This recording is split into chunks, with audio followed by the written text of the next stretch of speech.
So today we have with us Viral Shah, co-creator of the Julia programming language and a co-founder as well as CEO currently at Julia Hub. In India, he was an early contributor to Aadhaar and is a co-author of Rebooting India along with Nandan Nilekani. So today Viral will be talking with us about Julia, how it began, and what he is hoping for the future of Julia. Over to you, Viral. Thanks. So I'm going to talk about the Julia programming language and why we created it, what our motivation is, and why it matters for the world. Julia was an idea that started out in conversation with three of my other co-founders, Alan Edelman, Jeff Bizanson, and Stefan Karpinski. Alan and Jeff were over in Boston. Stefan and I were over in Santa Barbara. And, we started an email thread.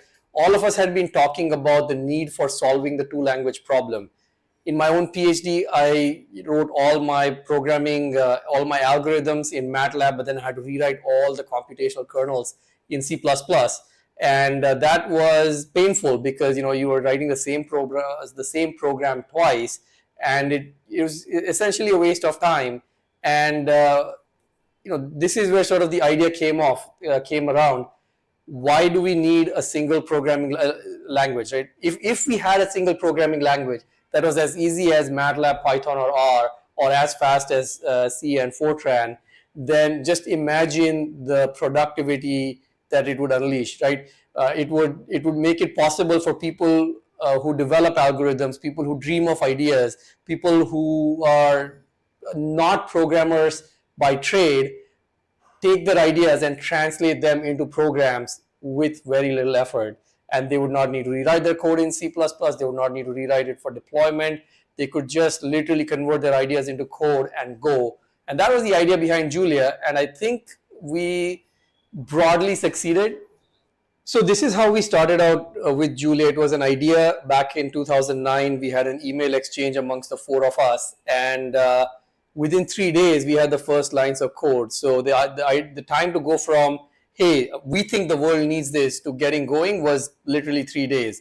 And within the first month, we actually had a working system. And it took us 3 years to put it out in the public domain. We released it from MIT back in 2012. And at that point, it was a promise, right? We put out this blog post called Why We Created Julia. And it sounds like, oh, we want the best of everything. We want the best of the dynamism of Ruby, the ease of use of Perl or Python. We wanted the linear algebra that MATLAB had. We wanted all these different things, the speed of C. And we put it out there, and it was a bit like, it was like people were excited. They were like, oh, I'm going to try this out. Does this really work? And a lot of people downloaded it. It went viral online, and that got us a lot of eyeballs. And the interesting thing was, within the end of that first year, within that period, we had over 100 contributors to the Julia open source project. So people tried this thing out. Like 2012 was almost over 10 years ago. This thing was a shadow of what it is today, but it was sufficient to convince people that the promise is being met. That, hey, this thing does actually solve the two-language problem. It doesn't do everything right now, but it's fulfilling that promise. So that's kind of what got the project going. The first 100 contributors showed up. Today, Julia has had over 1,400 contributors. We have over 1 million users worldwide who tried out Julia. There are hundreds of universities teaching Julia. And it really has become something much bigger than something any one of us imagined it to be. So the question is, okay, now that we have this, what are people doing with it? Where is it going? And my own personal motivation for building Julia was not actually to build a programming language. My co-founders, Jeff Bizanson and Stefan, are programming language designers. But Alan and myself, we kind of try to think about programming tools that help scientists and engineers solve problems. We have a number of people that joined our community and then later our company, people like Chris Rackauckus, people like Elliot Saba, Ken Fisher was one of the early co-founders of the company, and so on. And all of us were driven by sort of this this need or this motivation that, that said, hey, if we build a programming language that is fast and easy, what can it unlock? So one of the earliest problems we solved was an astrophysics problem. I was mapping out the entire universe using a supercomputer, and we were able to take Julia code and run it at that time on what was one of the world's fifth largest on the world's fifth largest computer, and it did the whole analysis in under an hour. And this was just straight Julia code, so there was no underlying C code or MPI and all this low-level stuff that that people needed to do typically, right? Like you would typically have scientists in lab coats, sitting down, and I'm exaggerating a bit, but you think of sort of this team of a large team of people writing a complex simulation problem, and here you had sort of this Julia problem that this Julia program that just ran and analyzed petabytes of data at scale in a time frame that was just under an hour, and that was very promising. We worked on many such problems. There were many interesting problems in climate science that our community has worked with. There have been problems in engineering, in manufacturing, in automotive, in aerospace, just every possible in economics, in finance, just every possible system that you can imagine, every possible problem that you can imagine that is interesting, that the world needs solving, has been addressed using Julia by some members of our community. And that's what thrills us and keeps us going. So we focus all our efforts on asking what are the right, what are the right design elements that would enable these people, right? So we are not the people who can solve all the world's problems, but there are people who can. There are specialists who are able to do all these interesting things, and they've been struggling with the tools and code that they've been working with. And so we ask ourselves, what are the right abstractions? And if we can help them, if we can arm them with the right abstractions and unleash their productivity and creativity, the world will just automatically end up being naturally a much better place. So if I help climate scientists run their code faster on a big supercomputer, and help them take automatic derivatives so that they don't have to spend months writing derivatives, then it's going to make it possible to write new climate codes at a much higher pace. And this is what the Climate team did at Caltech. They built some of the world's best climate simulations. This is something that Chris Rackauckus did with the scientific machine learning ecosystem in Julia. He said, look, let's take modern machine learning and traditional scientific computing, and let's merge these things together so that you can get the benefits of data as well as first principles physics. And that allows us to push both these fields forward in a way that have not been possible before. One of my co-founders, Ken Fisher and Elliot Saba, said, hey, let's take these basic ideas within scientific machine learning and apply them to electrical engineering. Let's build a new simulator. Let's they're traditionally called SPICE simulators. And what can we build? What can we simulate that was not possible before? And one of the things they're doing is that they're able to do automatic differentiation of entire circuits now, and that allows electrical engineers and circuit designers to significantly cut down the time that they would spend in designing a new circuit.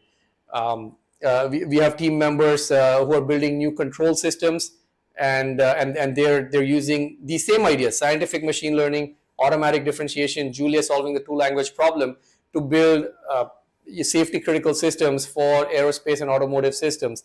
And this is all beginning to come together in what is otherwise a short amount of time. We like to say that programming languages, when you create one, it's only after 10 years that you reach the starting point. And we reached that point about a couple of years ago, and it's only then that we started seeing all these amazing opportunities and use cases. Outside of science and engineering, and another set of interesting packages that people have developed in Julia are packages like there's the Jump package, which is an optimization package. So imagine doing logistics or route planning, right, at scale, and the Jump ecosystem has just this beautiful set of it's a DSL that plugs in all the beautiful solvers that people have written over the years and allows you to solve optimization problems like never before. And the team that wrote Jump actually used that to optimize Boston's public school bus routing problem. and they were able to save the city of Boston, at least on paper, $5 million by just rerouting all the buses and how they went around picking up students. There is, we have a very nice machine learning ecosystem with Flux, and that's while that's not as feature filled as something like PyTorch or TensorFlow, it is a first principle system that's easy to work with, that's easy to understand, that you can work with, that you can edit, that you can incorporate in other Julia packages and compose them. And when I mentioned composability of Julia packages, this is a very interesting point, because initially when person A wrote a Julia program, or this is in the pre-Julia also, when person A wrote program A, person B wrote program B, combining them was actually very difficult. And in fact, one of my co-founders, Professor Alan Edelman, who teaches the parallel computing class at MIT, one of his first parallel computing homeworks would be download program 1 from the internet and run it, download program 2, any 2 programs of your choice, and now run them together in a single program. And it would almost never work. The students would be successful in the individual parts, but not together. In Julia, we focused a lot on composability of Julia packages itself. And I would not say that this work is complete, and it is if all I could say is that we are well on our way to thinking about it and enabling it. I would say that's probably where things are. But the level of composability and abstractions that Julia has today, in my opinion, do not exist in any other ecosystem. You can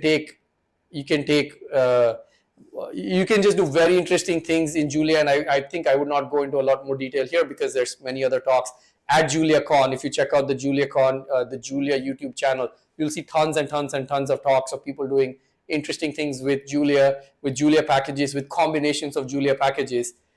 And so what I'd like to say, at the end of the day, we started out with an idea, we scratched an itch, we got going, and it turned out that a lot of people shared the same pain. And we are now here, 1 million users into Julia, with thousands of people who are developing open source packages. And what the community has accomplished is just simply mind-boggling. And we just look forward to the next 10 years. So Julia's, enabled some really fascinating breakthroughs in science and technology. That's what we're hearing about. But tell us a little more about your work over at Julia Hub. What direction are you hoping the language goes in? What is the imagined vision like for the future at Julia Hub? Yeah, so it would be good to separate the two things. There's Julia, the programming language, which is an open source programming language. That's most of what I talked about so far. And then there's Julia Hub, which is the company that I am the CEO of, that my co-founders and I founded. And Julia Hub focuses on building a sustainable business model that will keep the Julia ecosystem alive and running and going. And so at Julia Hub, we do several things actually. So we focus first and foremost on building the open source Julia ecosystem and keeping it alive. So we focus on making sure that open source release of Julia come out on a regular cadence. We keep pushing the Julia compiler forward in many new directions, and do a lot of interesting things in the open source Julia ecosystem itself. We are also some of the biggest contributors to many of the Julia packages, including the SciML packages that I talked about, and so on. The next thing that we did was we started talking to companies, and they started telling us that, hey, we need to bring Julia inside the company. And I'm talking about large Fortune 500 companies that have a lot of security requirements, that have a lot of compliance, they're often, Julia is usually at the core of the company's innovation. And so often a lot of those computers where that kind of design work is carried out do not have access to the internet, or they're working on classified projects. As a result, they wanted us to make it possible to bring the entire Julia development in-house. And that's why we built Julia Hub. So that makes it possible to develop Julia on the cloud or develop it on-premise. Once we started building this cloud platform, as we started talking deeper and deeper to our customers, as we got deeper and deeper into them, into the use cases, we realized that the true value would be unlocked as we went and solved domain-specific problems. And we picked 3 domains. We started a partnership with a company called Pumas AI, and we built this pharmaceutical modeling and simulation tool called Pumas, which is used for post-clinical submissions to the FDA for drugs that come on the market, and over 50 drugs have now been submitted to the FDA using the Pumas software. So it's a tremendous success. The Moderna vaccine, for example, was brought to market using analysis that was done in Pumas. And we started, learning what we did with Pumas and with our partners at Pumas AI in the pharmaceutical world. We started two new projects, which I hinted about a little bit earlier. We started to work on Julia Sim, which is all about programming the physical world. So a lot of our programming is often about programming the digital world, right? We have data, we have big data sets, we're working with these things, and it's hard to um, these things are all digital at the end of the day, right? The data originates on the internet, you manipulate on the internet, you write an analysis, you send out a report to someone, you deploy it on a website, and so on and so forth, um, like Google and YouTube and Facebook, right? These are all digital products. When I talk about programming the physical world, we are talking about software that would run on an airplane, that would run on a car, that would run on a medical device, software that would be part of safety critical systems, or would control an electric vehicle, and so on and so forth. And that software is hard to write and has been written in very painstaking ways over the last several decades. We believe that Julia Sim will be a new way to write these incredibly complex software systems, and it will bridge the gap between controls engineers and software developers who've otherwise sort of not found a common language to work with. And then the third thing that we're doing at Julia Hub is a product called Cedar, which is a circuit simulator, and we bring the same ideas of programming the physical world to circuit design, to chip design, and we're just about to release Cedar very soon in the next few weeks. Okay, so some very interesting things going on at Julia Hub. But if you look at the Indian landscape, I mean, there's not a lot of creators of programming languages coming out of here. So, what was your experience like, starting out in India, building all of this? How was that? Do you feel like it was different than if you'd maybe had a different starting point in a landscape that encouraged more out of you? Perhaps? Yeah, so the interesting thing was that I did all my early work on Julia. I actually started the project when I was personally based out of Bangalore in India, and as a result, there was a core group of people that formed around me, just kind of going around talking at conferences, talking online, and people who sort of joined and contributed to the Julia project in its very early days. So it was very interesting to see this. I personally do not know of too many open source projects that have come out of India, programming languages. There are plenty of open source projects that have been done from India. So I feel proud that I have carried out this work in India, and that there is a significant contribution from from the Indian technology community into something like Julia. So I think that has been fantastic, and I hope that would also motivate other people. Often, sometimes we have despair in India around like, hey, we're just like not cut out to do cutting edge work, and I think that it's examples like this that maybe will motivate younger people to go off and try newer things and take risk and become contributors in the open source community. Yeah, that sounds great. I mean, a vibrant technical community in India is what we're all hoping for. Do you think you could just give us a few more points about what you would want that to look like? I think in general our education system has failed us. That doesn't mean that we should give us hope, but it's just the nature of the way things are, that engineering and software curricula will always lag the industry and what's at the cutting edge. And colleges are always trying to play catch up for the skills that students need. And I think there's a lot to be done there. There's a lot to be learned with modern online courses and education tools. I think we've done a lot of tremendous work in India trying to bridge that gap. For example, if there's a fantastic physics teacher at IIT Chennai, why can't everyone in the country just watch that lecture? Maybe their own professor might not be as good, right? And we've heard all these things about online education and courses and flipped classrooms and so on. I think we probably should take these things at heart, people who are in engineering schools should pick up open source technologies and become contributors. Today, when we hire people, we don't look at their LinkedIn, we look at their GitHub, right? I mean, and not everyone has the opportunity to contribute to open source. You need mentors, you need to get plugged in. It is hard. I mean, I'm not going to belittle the challenge in any way, but there are people who've joined the Julia community by participating in the Google Summer of Code under the Julia project, and there are people who have then come, done that, come worked at Julia Hub, and then gone off, got their PhDs at MIT, and then often even come back to the company, right? So we've seen people follow this trajectory of doing cutting edge open source work while they're in universities, working within a community, and then kind of building upon it. And it's just been tremendous to see that. The Google Summer of Code is, maybe 20, 30 students in a year. I ask myself, like, hey, what can we do, to scale this up by a factor of 1,000? I don't have the answer, but I wish that those outcomes were possible and more scalable. So sounds great. That I think that paints a good picture of what we want the community in India looking like over the next few years. Then, okay, thank you, Viral, for speaking with us today. All right, thanks. Glad to be here.